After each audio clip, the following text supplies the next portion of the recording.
छोटी काली बहू के लंबे बाल। गोंदपुर गांव में पायल नाम की एक काली सांवली लड़की अपने हाथ में बड़ी सी थैली लिए बाजार से घर की ओर जा रही थी। तभी वहीं पास में एक आदमी साइकिल पर खड़ा बालों में लगाने वाले शैम्पू और तेल बेच रहा था। आइए आइए, ले जाइए, बालों को घने काले और लंबे करने का चमत्कारी तेल और शैम्पू ले जाइए। आइए आइए आइए, बालों को घुटने तक लंबा कर देगा ये चमत्कारी जादुई तेल। ले जाइए केवल 10 रुपए में। आइए आइए आइए। चमत्कारी तेल, वो भी 10 रुपए में? मेरे बाल तो कितने छोटे और मेरी जेठानियों के बाल कितने बड़े बड़े हैं। चलो मैं ये चमत्कारी तेल ले लेती हूँ ताकि मेरे बाल भी घने और लंबे हो जाएं। भोली पायल वो तेल और शैम्पू ले लेती है जो एक्सपायरिंग डेट वाले तेल और शैम्पू थी। अब वो तेल लेकर पायल अपने ससुराल चली जाती है, जहाँ पायल की सास मीनल और 3 जेठानियां कमला, अनीता और साक्षी थी। ये तीनों बड़ी ही खूबसूरत और गोरी थी। काले रंग को देखकर सब पायल को घर में नौकर की तरह इस्तेमाल करते थे। पायल कुछ दिन पहले ही शादी करके अपने ससुराल आई थी। आ गई महारानी। सब्जियां लाने गई थी, अपने पिता के शॉपिंग मॉल में घूमने गई थी। इतना समय कहाँ लगा दिया? वो सब्जी लेने में समय लग गया। ए पायल, चल ये सब रसोई में ले जा और जल्दी से सबके लिए खाना बना। जल्दी खाना बना काली कलूटी, वरना आज फिर तेरी जम के धुलाई कर दूंगी मैं। पायल वो थैली लेकर रसोई में आती है और झट से थैली से वो तेल और शैम्पू निकालकर अपनी साड़ी के पल्लू में छुपा लेती है। अच्छा हुआ ये तेल और शैम्पू पर किसी की नजर नहीं पड़ी। अब मेरे बाल ये चमत्कारी तेल लगाने से बड़े हो जाएंगे। चलो अब मैं इन्हें जल्दी से कमरे में ले जाकर रख देती हूँ। पायल वो तेल और शैम्पू अपने कमरे में लाकर रख देती है। अब देखते ही देखते कई दिन गुजर जाते हैं। पायल रोज रात को वो एक्सपायरिंग डेट वाला तेल अपने सिर के बालों में लगाने लगी और रोज सवेरे उस शैम्पू से सिर धोने लगी। अब एक्सपायरी डेट का तेल और शैम्पू लगाने से पायल के सिर के बाल झड़ना शुरू हो जाते हैं। ये देखकर पायल घबरा जाती है। ये मेरे सर के बाल अचानक से इतने झड़ने कैसे लग गए? ये क्या हो रहा है? मेरे सर के बाल तो कम होने लग गए। झड़ते बालों को देख पायल बहुत परेशान हो जाती है। अब ये बात घर में किसी से कह भी नहीं सकती थी। देखते ही देखते कुछ दिन और बीत जाते हैं। अब पायल के सिर के कई सारे बाल झड़ चुके थे। उसके सिर का पूरा टकला तक दिखने लगा था। ये देखकर पायल की सास और उसकी तीनों जेठानियां हक्का बक्का रह जाती हैं। पायल बहू, ये सब क्या है? तेरे सर के बाल इतने कम कैसे हो गए? हाँ पायल, तेरे सर के बाल तो सच में झड़ गए। पूरा सर सफा हो चुका है। तेरे बस गिने चुने ही बाल बचे हैं। मुझे कुछ समझ नहीं आ रहा है। बीते कुछ दिनों से मेरे सर के बाल ज्यादा ही झड़ने लग गए हैं। माँ जी, कहीं पायल को वो बीमारी तो नहीं है ना? बीमारी? कैसी बीमारी? माँ जी, हमारे शहर में एक लड़की को ऐसी ही शिकायत थी। उसके भी सर के बाल अचानक से झड़ने लगे थे। जब उसका चेकअप किया तो पता चला कि उसे कैंसर है। मुझे लगता है कि पायल को भी कैंसर की बीमारी है। ये सुनकर मीनल के होश उड़ जाते हैं। अरे दूर हटो पायल, मुझसे दूर हट। साक्षी, अनीता, कमला, इस पायल को इस घर से बाहर करो। अभी निकालो इसे घर से बाहर। अरे ये आप लोग क्या बोल रहे हो? मुझे कोई कैंसर बीमारी नहीं है। मैं पिछले कुछ दिनों से एक चमत्कारी तेल और शैम्पू बालों पर लगा रही थी। शायद ये उसी के कारण हो रहा है। अपनी बीमारी छुपाने के लिए बहाने मत बना। चल चुपचाप इस घर से बाहर निकल। मैं कोई बहाना नहीं बना रही हूँ, मैं सच कह रही हूँ। अपनी बीमारी के जर्म्स इस घर में भी फैलाकर हमें भी बीमारी लगाना चाहती है क्या? चल निकल इस घर से। चारों सास बहू मिलकर लकड़ियों से मार मार कर पायल को अपने घर से बाहर निकाल देते हैं। तभी ये तमाशा देखकर आस पड़ोस वाले और गांव के लोग वहां जमा हो जाते हैं। चल निकल इस घर से और दोबारा यहाँ कदम मत रखना। माँ जी, ऐसा मत करिए। मैं कहाँ जाऊंगी माँ जी? मुझे घर से मत निकालिए। अरे कहीं भी जा, पर मेरे घर के आसपास भी मत भटकना। तभी पड़ोस वाली शीला कहती है, क्या बात है मीनल बहन, अपनी छोटी बहू को इस तरह से घर से बाहर क्यों निकाल रही हो? तभी मीनल, कमला, अनीता और साक्षी पूरे गांव वालों को पायल की बीमारी के बारे में बताते हैं। ये सुनकर सब हक्का बक्का रह जाते हैं। काली कलूटी, निकल अब यहाँ से। अब तेरा इस घर में कोई वास्ता नहीं। पायल की सास और उसकी जेठानियां उसे बेइज्जत और धक्के देकर अपने घर से बाहर निकाल देती हैं। बेचारी पायल छोटे बालों को लेकर रोने लगती है और रोते रोते वहां से गांव के बाहर एक दरिया के पास आती है। अच्छा हुआ वो काली कलूटी पायल से पीछा छूटा। हाँ अच्छा ही हुआ। वैसे भी इस खूबसूरत बगीचे में वो काला गुलाब का फूल अपने इस बगीचे की खूबसूरती को ही खत्म करने में लगा था। अब मरे जाकर वो काली कलूटी कहीं भी। मीनल के साथ उसकी तीनों बहू पायल के जाने की खुशियां मना रहे थे। इधर पायल दरिया किनारे बैठी रो रही थी। क्यों सब मुझ पर बीमारी का झूठा आरोप लगा रहे, क्यों सब मुझे बदनाम कर रहे हैं। मुझे कोई बीमारी नहीं है, मेरे बाल उस शैम्पू और तेल से झड़े, कोई बीमारी से नहीं। अब मैं कहाँ जाऊँ, किसके पास जाऊँ। तभी अचानक उस दरिया के पानी से एक खूबसूरत सी परी बाहर निकल आती है, जो पायल को उस दरिया में फेंक कर वहां से गायब हो जाती है। पायल जैसे तैसे उस दरिया से बाहर निकलती है तो उसके सिर के बाल, उसके पैर जितने लंबे, काले और घने हो चुके थे। ये चमत्कार देखकर पायल के होश उड़ जाते हैं। ये मेरे बाल इतने बड़े और घने कैसे हो गए। तभी पायल के सिर के उन बालों से आवाज आती है। पायल, जादुई बाल है। तुम्हारी अच्छाई और भोलापन देखकर ही हम तुम्हारे सिर से जुड़े हैं।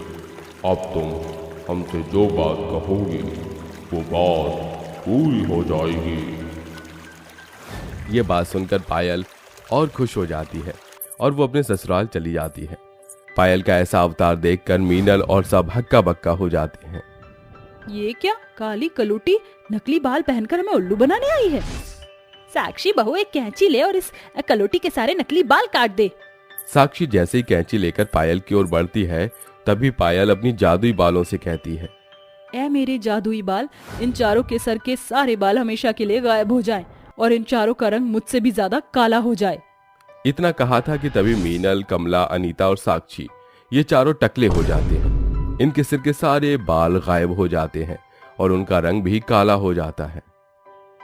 अरे ये क्या हो गया, अब मेरे सर के बाल कहाँ चले गए, मेरा रंग इतना काला कैसे हो गया, मेरे बाल।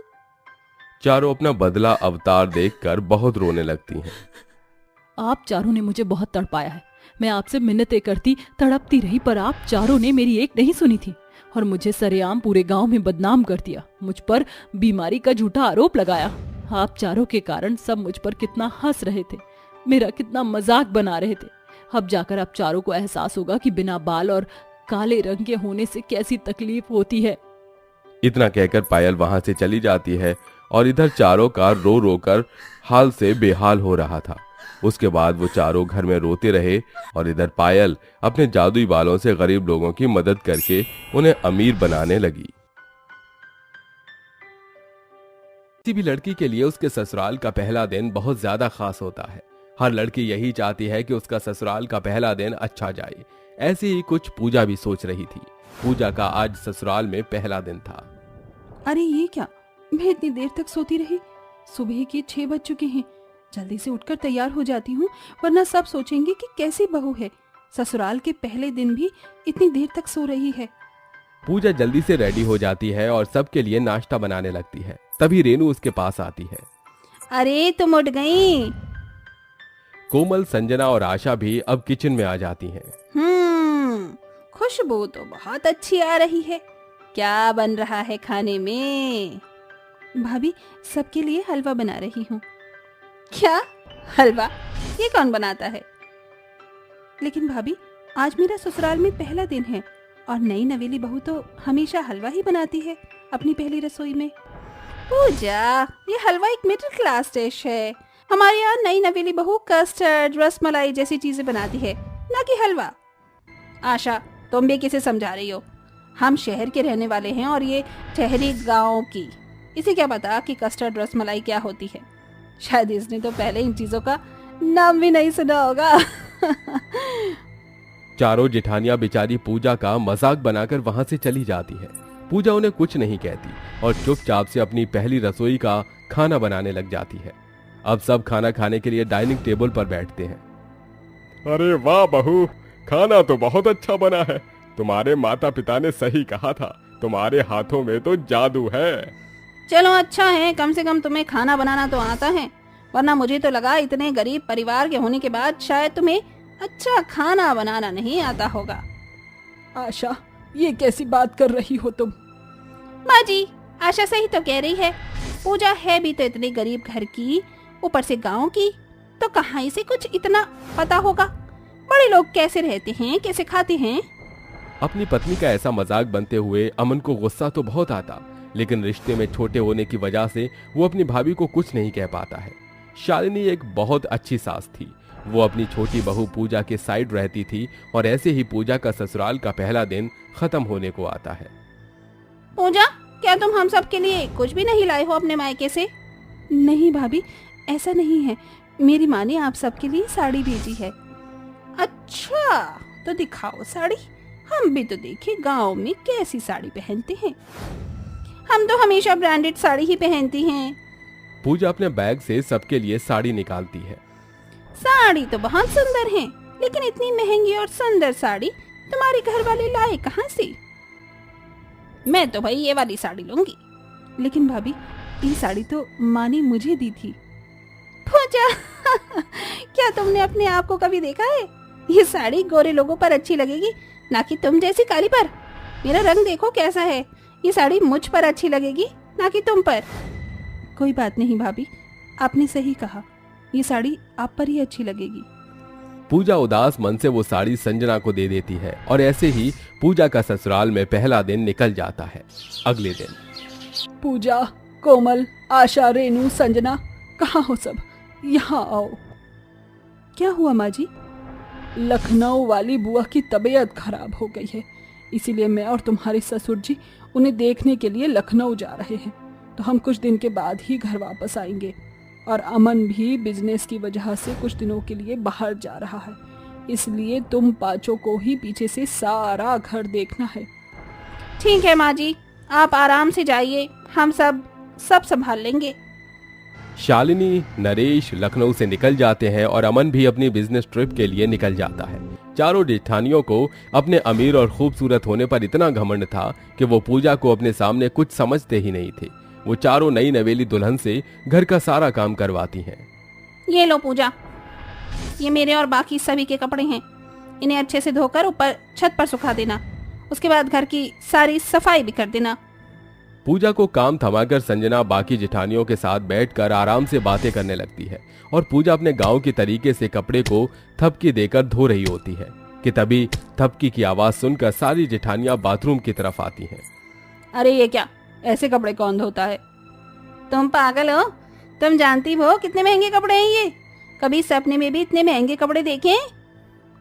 अरे इसे क्या बता रही हो? ये तो ठहरी गांव की, इसे क्या पता कि शहर में कपड़े कैसे धोते हैं। इसे तो ये भी नहीं पता कि वॉशिंग मशीन क्या होती है। अनपढ़ कहीं की। मुझे माफ कर दीजिए भाभी, मैं कोशिश कर रही हूँ कि मैं इस शहर के माहौल में डल जाऊं। पता नहीं ऐसा कब होगा। इतना कहकर चारों जेठानियां वहां से चली जाती हैं और बेचारी पूजा रोते हुए घर का काम करने लगती है। और ऐसे ही कुछ समय बीत जाता है। एक दिन पूजा जब कोमल का कमरा साफ कर रही होती है कि तभी ये क्या हुआ? ये तो कोमल भाभी का कुछ सजनी संवरने का सामान लग रहा है, लेकिन ये तो मुझसे टूट गया। अगर ये बात भाभी को पता चली तो वो मुझ पर बहुत चिल्लाएंगी। सामान गिरने की आवाज सुनकर कोमल कमरे में आती है और अपनी परफ्यूम की बोतल को टूटा देखकर वो पूजा पर बहुत चिल्लाती है। कौन की कवारिन, तूने इतनी महंगी बोतल देखी भी है परफ्यूम की जो तूने उसे तोड़ दिया? जानती भी है ये कितनी महंगी थी। तुझे क्या कुछ भी काम करना नहीं आता? जब देखो कोई ना कोई नुकसान करती रहती है। मुझे माफ कर दो भाभी, गलती हो गई मुझसे। कोमल पूजा को खरी खोटी सुनाकर चली जाती है और बेचारी पूजा रोते हुए चुपचाप से अपने घर का सारा काम करने लगती है। उसी दिन रात में जब सब सो रहे होते हैं तभी रात के अंधेरे का फायदा उठाकर एक चोर उनके घर में घुस आता है और आशा के कमरे में चोरी करने चला जाता है। अरे ये तो घर वाले बहुत अमीर दिख रहे हैं, आज तो बहुत पैसा मिलेगा। यहाँ से एक काम करता हूँ, पहले इसके कमरे का सारा पैसा गायब करता हूँ, फिर दूसरे कमरे में जाऊंगा। चोर बड़ी सफाई से कोमल की अलमारी के सारे गहने और पैसों को चुरा रहा होता है कि तभी उसके हाथों से ज्वेलरी का एक बॉक्स नीचे गिर जाता है, जिसकी आवाज सुनकर कोमल उठ जाती है और जोरों से चिल्लाती है, चोर चोर, बचाओ बचाओ चोर। कोमल की आवाज सुनकर सभी कोमल के कमरे में आ जाते हैं और इधर चोर अपनी जान बचाने के लिए कोमल के गले में चाकू रख देता है। अगर तुम में से कोई मेरे पास आया तो मैं इसका गला काट दूंगा। नहीं नहीं, तुम ऐसा मत करना, तुम्हें जो चाहिए वो ले जाओ, पर मुझे कुछ मत करना। एक तरफ सारी जेठानियां डरी और सहमी हुई होती हैं और दूसरी तरफ पूजा बाहर से एक बहुत बड़ा डंडा लाती है और चुपके से चोर के सिर पर मार देती है। ये ले और ले, हमारे घर पर चोरी करेगा। अरे अरे मत मारो प्लीज, अरे प्लीज मुझे छोड़ दो। फिर करेगा चोरी? नहीं करूंगा, भगवान के लिए मुझे छोड़ दो। रुको, मैं अभी पुलिस को कॉल करती हूँ।